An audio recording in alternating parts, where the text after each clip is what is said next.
Hola a todos y todas, mi nombre es Ana Julia Caporales, soy licenciada y profesora en Trabajo Social, docente de la Universidad Nacional de La Plata y trabajadora del Servicio de Niñas, Niños y Adolescentes del Hospital Nacional en Red, licenciada Laura Bonaparte. En primer lugar, quisiera agradecer a los organizadores por la invitación a participar de tan prestigioso congreso, en el cual me sorprende gratamente la inclusión de la mirada interdisciplinaria y de la perspectiva de derechos al tratar un tema tan complejo e importante como es la salud de la mujer. En segundo lugar, agradecer a todos los asistentes por tomarse el tiempo y el interés para estar presentes a pesar del difícil momento del difícil contexto sociosanitario que nos encontramos atravesando actualmente.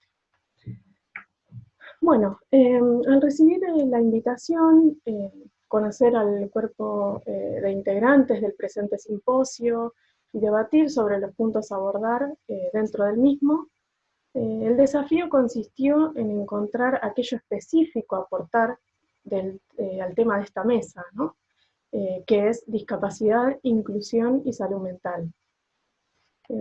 Teniendo en cuenta mi formación disciplinar y mi trayectoria en el sistema sanitario nacional, decidí, y es lo que intentaré hacer a lo largo de esta disertación, enfocarme en reforzar la importancia de intervenciones profesionales que promuevan la inclusión, la autonomía de las personas y la garantía de sus derechos.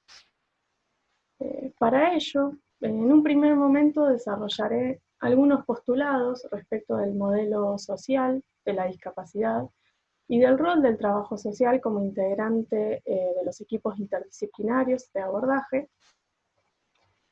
Seguidamente mencionaré brevemente algunas particularidades que considero que se deben tener en cuenta cuando hablamos específicamente de mujeres y discapacidad, ¿sí? Que es el tema de este congreso, y bueno, dado que las desigualdades en ese caso se profundizan. Y luego de ello daré paso a la disertación del profesor Juan Esteban Rivarola, quien nos ilustrará con la exposición de una experiencia inclusiva en el remo argentino, ¿sí? En cuya selección se desempeña como entrenador. Conversando sobre este tema, nos parecía importante, junto con mis planteos, que van a ser más bien teóricos, digamos, sobre la temática, poder presentarles una experiencia concreta que ejemplificara lo aquí desarrollado. Así que por este motivo, los invito después a poder escuchar la exposición del profesor Rivaro. Bueno, ahora sí, para comenzar, teniendo en cuenta que mucho se ha dicho ya sobre el tema en las disertaciones de mis compañeros de simposio, considero relevante partir de la premisa de que la discapacidad es una construcción social, ¿sí? Es contextual, ya que no parte del propio individuo, sino que se construye frente a las barreras del entorno, ¿sí? Físicas, comunicacionales, actitudinales, entre otras. Este es uno de los planteos centrales del modelo social de la discapacidad, ¿sí? Que, como sostiene Víctor Abramovich, se contrapone con el viejo modelo tutelar, que tenía como principal respuesta la incapacitación y el consiguiente desplazamiento de la autonomía de la persona en manos de un agente tutor o de un representante. Este modelo social, en cambio, parte de que el problema de la incapacidad no es un problema estrictamente físico o biológico, digamos, sino que tiene que ver con obstáculos para la inclusión social de las personas con discapacidad, ¿sí? Parte entonces, podemos decir, de una idea contrapuesta a la idea anterior, ¿no? sosteniendo que las personas con discapacidad son personas titulares de derechos, cuya autonomía tiene que ser plenamente respetada, y que solamente puede restringirse su capacidad en casos extremos en los que no es posible apoyar decisiones autónomas en las propias personas, ¿sí?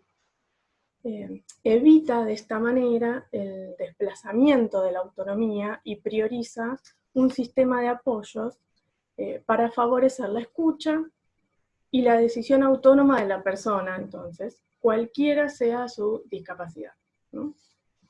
En este sentido, podemos decir entonces que existe una desigualdad estructural que los estados deberían atender y contrarrestar para garantizar un trato no discriminatorio a determinadas personas, grupos o sectores sociales históricamente excluidos.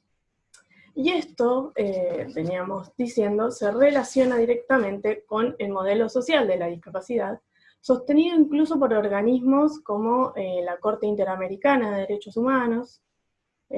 Bueno, este organismo procura, de hecho, que dicho modelo social sea tenido en cuenta, de acuerdo a los diversos tratados firmados por los estados, ¿no? Como la Convención Interamericana para la eliminación de todas las formas de discriminación contra las personas con discapacidad, y la Convención sobre los Derechos de las Personas con Discapacidad, que definen estas convenciones a la discapacidad no solo como la presencia de una deficiencia física, mental, intelectual o sensorial, sino que se interrelaciona con las barreras o limitaciones que socialmente existen para que las personas puedan ejercer sus derechos, ¿no? De manera efectiva. En este sentido, los límites o barreras que comúnmente se encuentran las personas con diversidad funcional en la sociedad son barreras, decíamos, físicas o arquitectónicas, comunicativas, actitudinales o socioeconómicas, entre tantas otras, ¿no? El Estado entonces debe ser garante activo de los derechos de las personas y principalmente en escenarios sociales de desigualdad. Y es aquí entonces donde entra en escena el trabajo social. Siguiendo a Margarita Rosas Pagasa, podemos decir que el trabajo social se desarrolla con la aparición de la cuestión social, concepto que hace referencia a las desigualdades sociales que estructuran a la sociedad moderna y que afectan a las personas en su vida cotidiana. Por su parte también, María del Carmen Ludi sostiene que el trabajo social interviene en relación a condiciones y obstáculos materiales y simbólicos que que presentan los sujetos para su producción y reproducción social, ¿sí?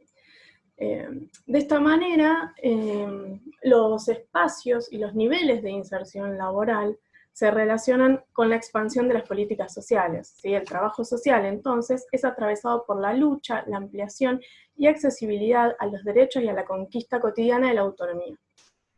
Ampliará las opciones del diseño de política, de innovación de la gestión de recursos, u operará en pos de hacer visible a aquellos que no son sujetos de intervención.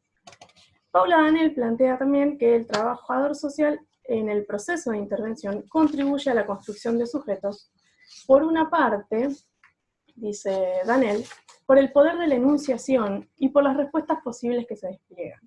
Ya decía el célebre escritor polaco Stanisław Lem que para dominar el mundo primero hay que nombrarlo. Es decir, al nombrar construimos sentido, ¿no? Los sistemas de atención social y sanitarios destinados a las personas con discapacidad implican luchas de sentido, ya que la forma de construcción de la discapacidad en el sector salud y educativo ha estado imbuido de pretensiones rehabilitatorias y ha atendido durante mucho tiempo a definir a los sujetos desde sus carencias y sus incapacidades.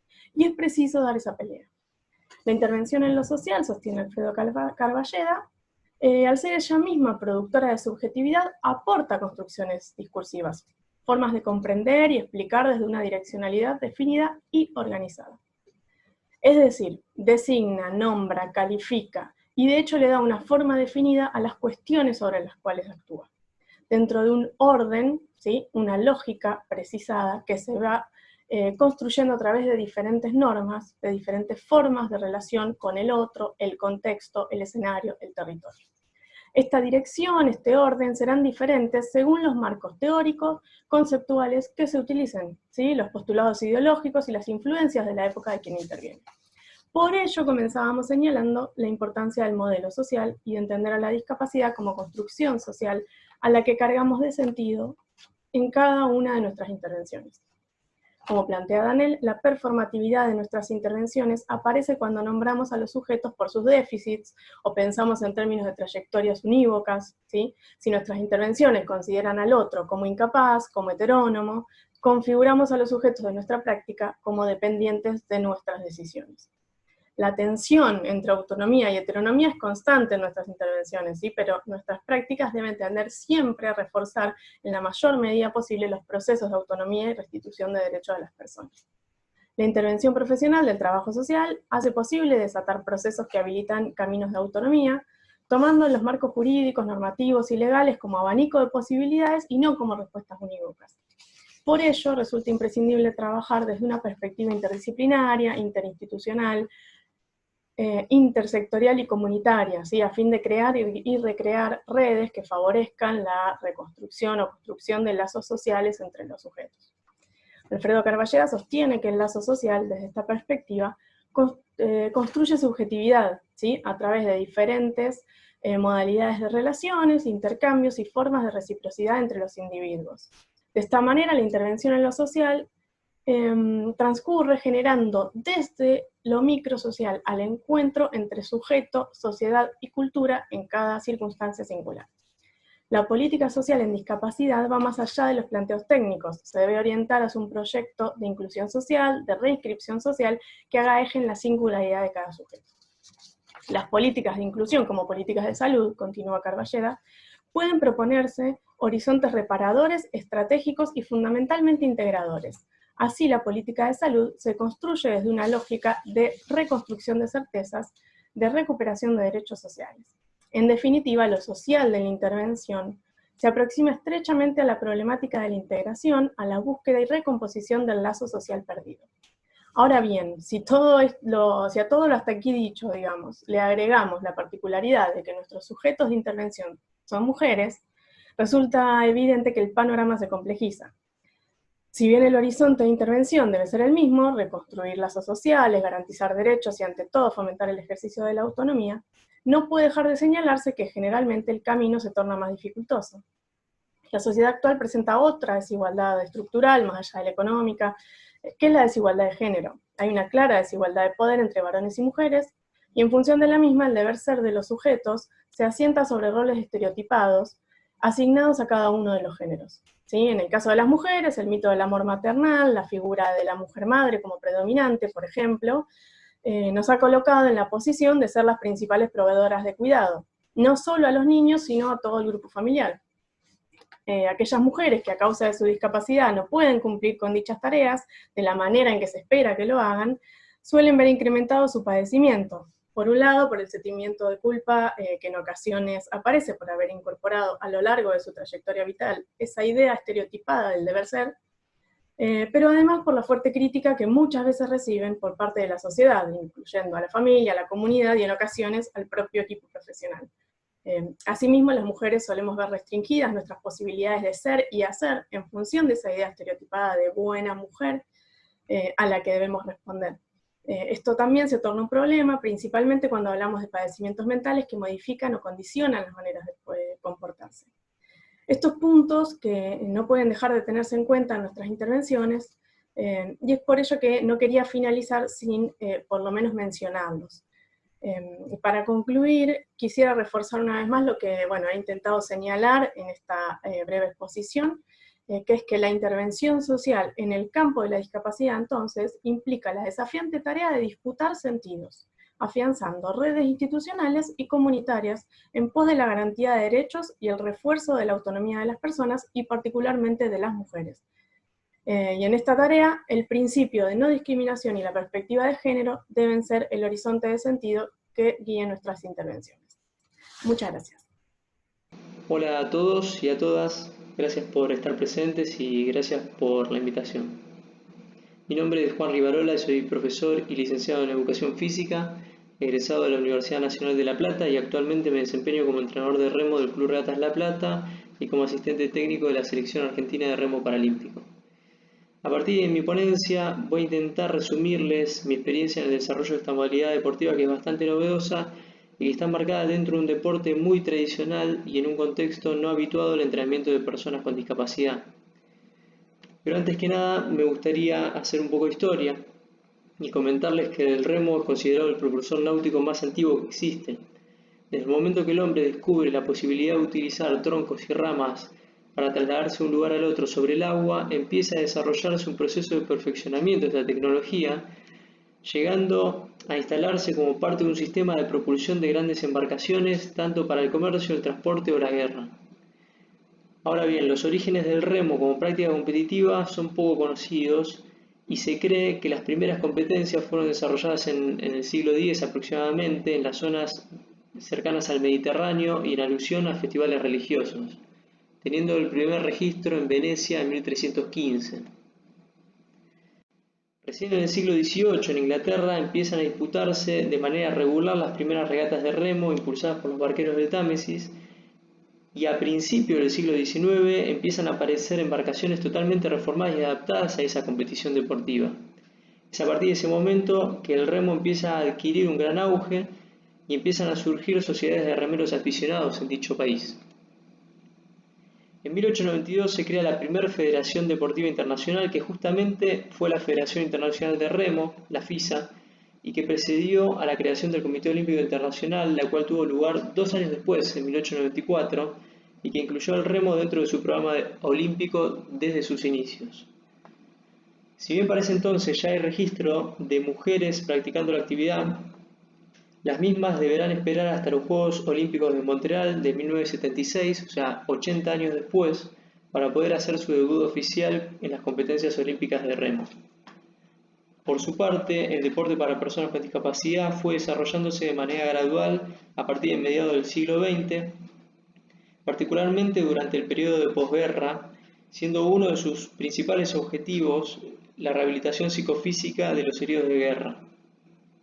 Es así que el movimiento paralímpico va tomando fuerza de a poco, hasta lograr organizarse en 1960 el primer Juego Paralímpico en el marco del 17º Juego Olímpico de Roma. Por su parte, el remo deberá esperar a los Juegos Paralímpicos de Beijing 2008 para hacer su debut oficial como modalidad paralímpica, y Argentina tendrá su primer representante en los Juegos Paralímpicos de Londres 2012. Ahora bien, ¿qué es el remo? El remo es un deporte náutico que engloba un conjunto de modalidades diferentes y básicamente consiste en recorrer una determinada distancia en línea recta a través del agua en el menor tiempo posible sobre un bote propulsado a remos mediante la acción de una o varias personas ubicadas de espaldas a la dirección de avance y utilizando para ello la acción de sus piernas, tronco y brazos. En cuanto al remo paralímpico, es la versión del remo tradicional destinada a personas con discapacidad tanto motriz como visual y se compite sobre la distancia oficial de 2000 metros. Dentro de esta modalidad existen 3 categorías determinadas por el nivel funcional corporal de la persona, como por ejemplo la categoría PR1, que es la más comprometida motrizmente.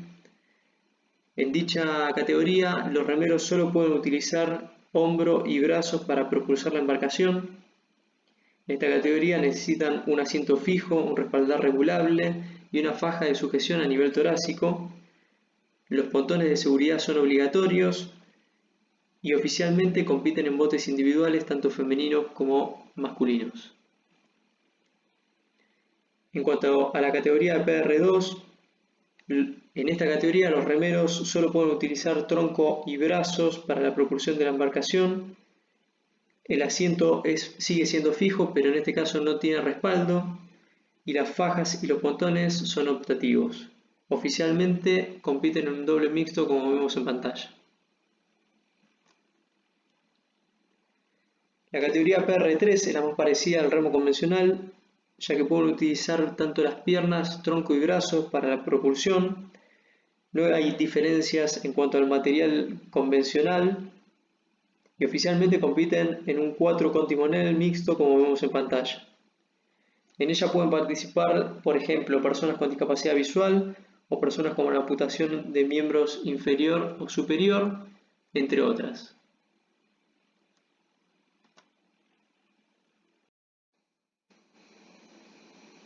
En un principio lo que me llevó a desarrollar esta actividad fue el hecho de entender que la excelencia deportiva es un derecho de todas las personas, y me pareció muy interesante nutrir al equipo de mi club con una nueva categoría, naturalizando aún más la diversidad y fomentando valores de respeto, empatía, tolerancia y equidad, entre otros.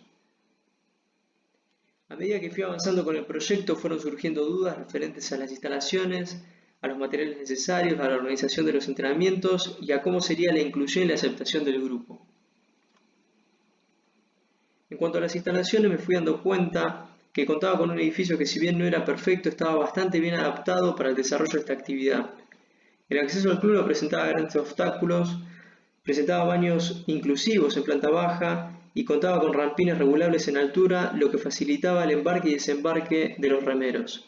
Sin embargo, uno de los puntos débiles es el acceso al primer piso donde se encuentra el galpón de botes, ya que una persona en silla de ruedas solo podrá acceder al mismo a través de la rampa de subida y bajada de botes principal. Como al principio no contábamos con materiales específicos para la modalidad, tuvimos que inventar muchos y adaptar otros que ya teníamos para poder desarrollar la práctica. Ese fue el caso de las embarcaciones, en la cual nos vimos en la necesidad de adaptar botes convencionales de iniciación para poder salir al agua. Como al principio tampoco contábamos con una silla oficial, tuvimos que fabricar primero una de hierro y años más tarde perfeccionar ese prototipo utilizando materiales más livianos como el aluminio. En cuanto a los pontones de seguridad, usamos al principio torpedos de guardavida y caños de PVC, hasta que finalmente pudimos matrizar pontones oficiales, lo que nos permitió hacerlos más hidrodinámicos. Los remorgómetros son simuladores que se utilizan para entrenar cuando no se puede salir al agua. En un principio, lo que hicimos fue suplementar la altura de la silla de ruedas para que el deportista pueda entrenar desde su propia silla. Años más tarde, al lograr comprar una silla oficial, nos permitió adaptarla tanto al bote como al remorgómetro, brindándonos mayor calidad en los entrenamientos. En cuanto a los entrenamientos, intentó reproducir la misma dinámica utilizada con el remo convencional, teniendo en cuenta ciertos aspectos particulares del remo paralímpico, pero siempre tratando de enmarcarlo dentro de sesiones inclusivas y simultáneas. Ese objetivo limitó mis posibilidades, pudiendo admitir a un máximo de 2 personas con discapacidad dentro de mi equipo, pero priorizando siempre una buena coordinación de los entrenamientos junto con el correcto y seguro desarrollo de la actividad por sobre la cantidad de remeros. Con el correr del tiempo se fue afianzando esta dinámica de entrenamientos inclusivos, paralelamente a la aceptación y a la naturalización por parte del resto del equipo, sirviendo como un estímulo para otros deportes e instituciones deportivas. Se lograron comprar materiales específicos, como por ejemplo la silla oficial PR1, y se impulsaron cambios edilicios, como rampas en el gimnasio, estacionamientos inclusivos, etc. Asimismo, se logró competir a nivel nacional, logrando campeonatos argentinos, y a nivel internacional representando al país en campeonatos sudamericanos y mundiales. A nivel nacional creo que todavía nos falta potenciar el remo paralímpico en los clubes, lo que llevará a mejorar la presencia en regatas nacionales e internacionales y a aumentar el nivel deportivo general.